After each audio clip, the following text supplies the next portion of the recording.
Hey everyone, welcome back. Cleve here, creator of Salon Rent a Chair Academy and Micro Salon System, the first and only system that can turn your regular salon into a money-making rent a chair business in 5 weeks or less using my 5-step formula.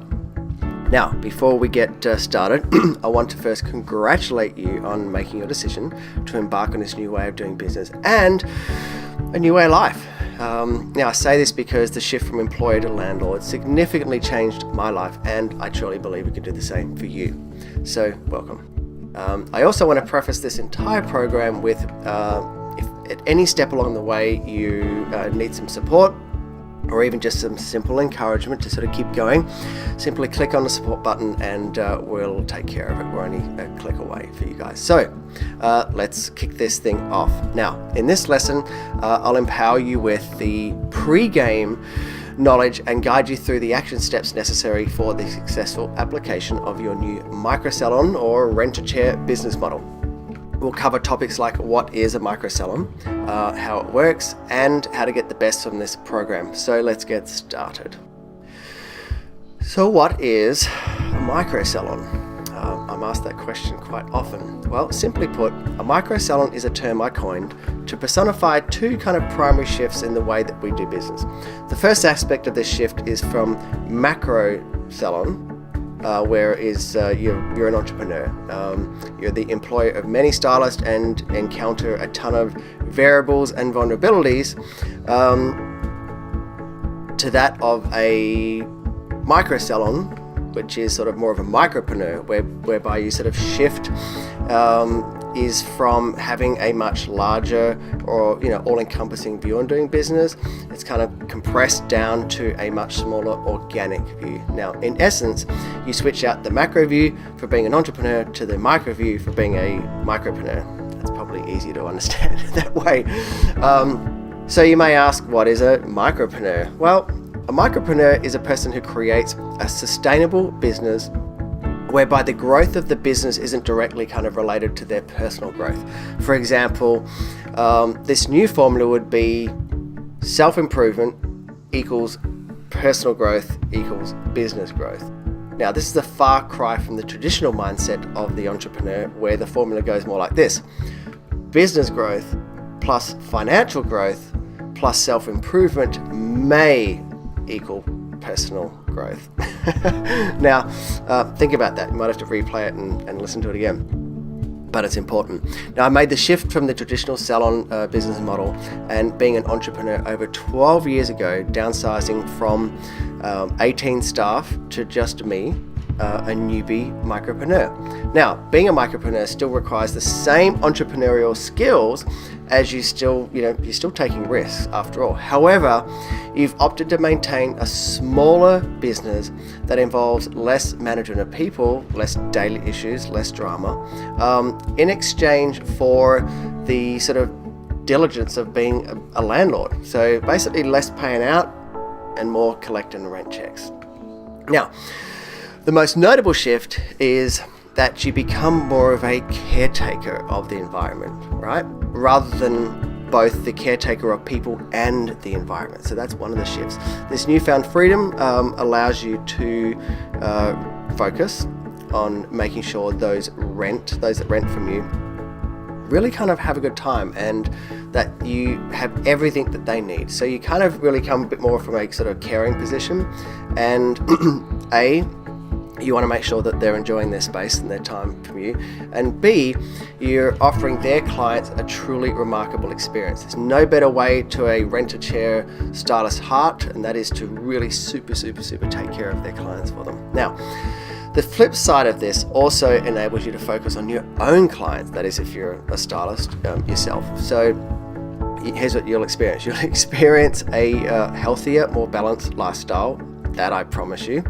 And for me, just simply taking the foot off the pedal allowed me the flexibility and the permission to play a much smaller game. Now, I don't mean that in a sort of demeaning way, but in a way where I could be much smarter about how I ran my business. And as a newfound landlord, I began to take my life back as a creative as well. So the micro salon business model has less moving parts in essence. This can give you a more holistic and organic approach to doing business and running a salon. So I also believe we're quickly catching on to this. I think people are tired, and I think people are realizing that there's got to be more to life than working your butt off for wages and or to make wages for everybody else. So as I said earlier, I opened my first micro salon only 2 weeks after downsizing from 18 staff and 2 salons down to just 1. And I had to concentrate on basically building relationships with those that I would rent chairs to, and in essence rekindle my love for my own clients and craft. So in essence, I'd become a micro landlord with a handful of tenants. And the awesome thing about this sort of shift is that these tenants or renters are kind of much like me, or they were like me, and they'll be much like you. And that is, they're looking for a better quality of life themselves. So to accommodate these renters, I then coined this term solo salon or solo stylist. Now, or otherwise put, the solopreneur. Now, you're probably thinking, so what's a solo salon or a solo stylist?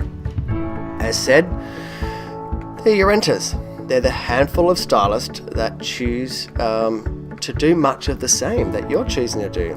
They too want to get out from under the constraints of being employed, so they're pretty creative. They want to take back control of their own life and be in control of their own careers. So they're solopreneurs or solopreneur stylists. And like you, they're fiercely independent. I'd say they're non-traditional, kind of unconventional thinking. They're non-compliant and typically highly creative. Now, that's why they make great self-employed operators. Like they've just got that entrepreneurial spirit. They're more free-spirited. So neither of you, this is what's great, neither of you are governed by employer-employee regulations. The only true sort of or real difference in this equation is that it's really your obligation to create this really great environment for your solo salon stylist, and B, those solo salon stylists are obligated to pay you rent. I don't know, pretty cool if you ask me. So you and your solo stylist operate at their own pace, and you create your own personalized guidelines for running your own business, which all leads to a greater sense of personal well-being. Now, it's become quite apparent that the constraints of the traditional salon environment and business model of yesteryear, I think, have run and worn out the traditional stylist, sort of, not to mention maybe even yourself, maybe. So this new micro salon and solo salon structure is what I believe the answer for hairdressers that have spent years looking for the perfect environment. So all you need to do is supply the desirable environment, kick back, and for probably the first time in almost your career, enjoy your craft and probably enjoy running a business for a change. So gosh, maybe the absence of all the pressure of no longer playing the role of an employer and not actually employing people may bring about a newfound friendship and relationship with yourself and others. Maybe. I don't know. It sure did for me. So welcome, and in this next lesson, we're going to go through the pre-game steps that it's going to take you to actually get your system approved by the Australian Taxation Office.